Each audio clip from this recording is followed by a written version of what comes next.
सोलापूर जिल्ह्यातील बार्शी तालुका पोलिसांनी गुरुवारी धाडसी कारवाई केली आहे। बार्शी पोलिसांच्या या कारवाईत कोट्यवधी रुपये किमतीचा तब्बल 600 किलो गांजा जप्त करण्यात आला आहे। बार्शीच्या ग्रामीण भागातून जाणाऱ्या टेम्पोमधून गांजाची तस्करी होणार आहे अशी टीप खबऱ्याने पोलिसांना दिली होती। बार्शी पोलिसांनी खबऱ्याच्या एका टीपवर सापळा लावला।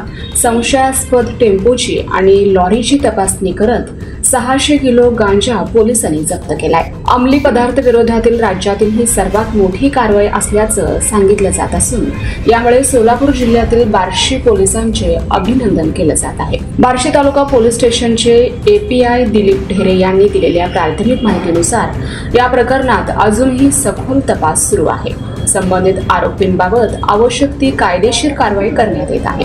गांजा तस्करीच्या नेटवर्कचा संपूर्ण उलगडा करण्याचा प्रयत्न सुरू आहे। आरोपी 600 किलो गांजा कुठे विक्री करणार होते याचा तपास सुरू असून पोलिसांनी कोट्यवधी रुपये किमतीचा गांजा आणि 3 वाहने जप्त केली आहेत। बार्शी पोलिसांच्या या यशस्वी कारवाईमुळे बार्शी शहर व तालुक्यातील नागरिकांत समाधानाचं वातावरण आहे।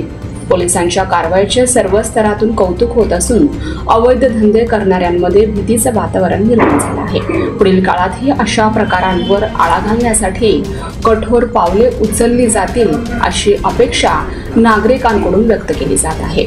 600 किलो गांजाची तस्करीचा भांडाफोड करताना बार्शी पोलिसांच्या शहर आणि ग्रामीण टीमनं संयुक्तपणे ही कारवाई केली आहे। ही कारवाई उपविभागीय पोलीस अधिकारी अशोक सायकर यांच्या मार्गदर्शनाखाली पार पडली।